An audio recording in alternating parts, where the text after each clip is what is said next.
안녕하세요. 생기한의원 박치영 한의사입니다. 오늘은 의학적인 이야기가 아닌 조금은 특별한 이야기를 준비했습니다. 최근에 문영배 헌법재판관을 통해서 더 많이 알려지고 있는데요. 바로 어른 김장하라는 다큐멘터리에 관한 이야기입니다. 이미 이 다큐멘터리를 보신 분들이 많으실 겁니다. 어른 김장하라는 다큐멘터리에 대해서, 그리고 제가 어린 시절 직접 경험했던 김장하 선생님과의 인연에 대해서 말씀드리려고 준비했습니다. 오늘도 정대용 원장님과 함께 하겠습니다. 정 원장님 반갑습니다. 안녕하세요. 생계한의원 노원점의 정대용 한의사입니다. 오늘은 정말 특별한 주제인 것 같습니다. 저 역시 어른 김장하를 보면서 많은 감동을 받았어요. 어른은 사라지고 꼰대가 넘쳐나는 세상이다 보니까 다큐멘터리를 보신 많은 분들이 감동을 받고 큰 울림을 얻는 것 같습니다.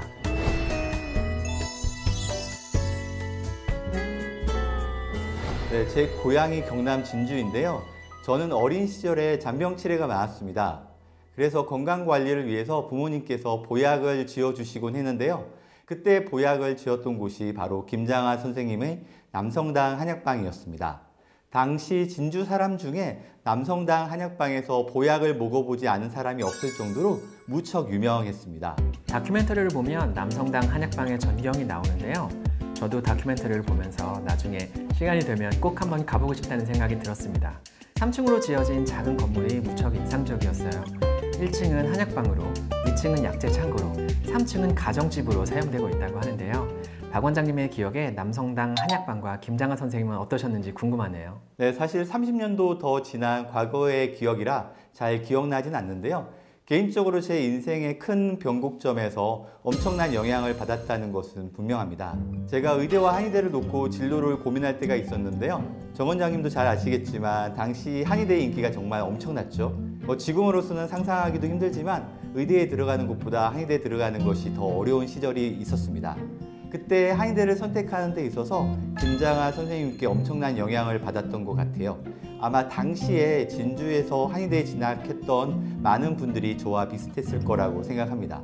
저도 워낙 한의대 인기가 높은 시절에 입학했기 때문에 박 원장님이 의대와 한의대를 고민하다가 한의대에 진학했다는 것이 잘 이해가 됩니다. 그런데 그렇게 이미 진주에서 유명하셨던 분이 요즘에서야 알려졌다는 것이 한편으로는 잘 이해가 되지 않아요.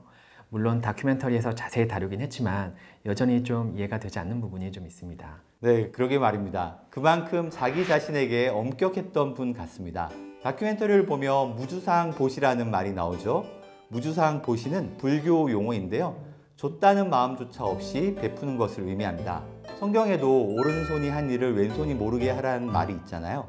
김장하 선생님은 철저하게 자신을 드러내지 않고 무주상 보시를 실천하신 분 같습니다.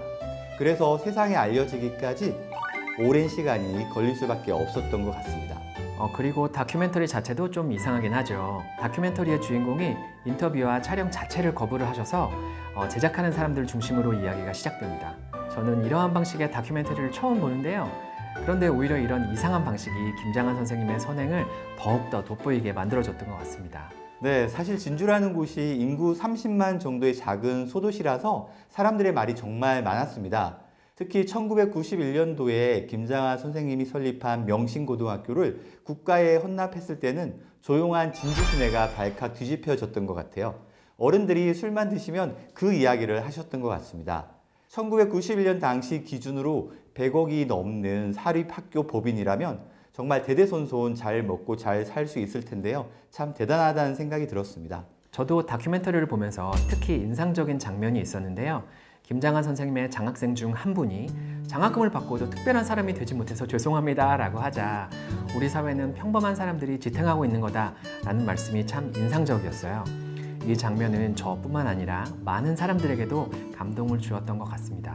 네, 저도 마찬가지였습니다.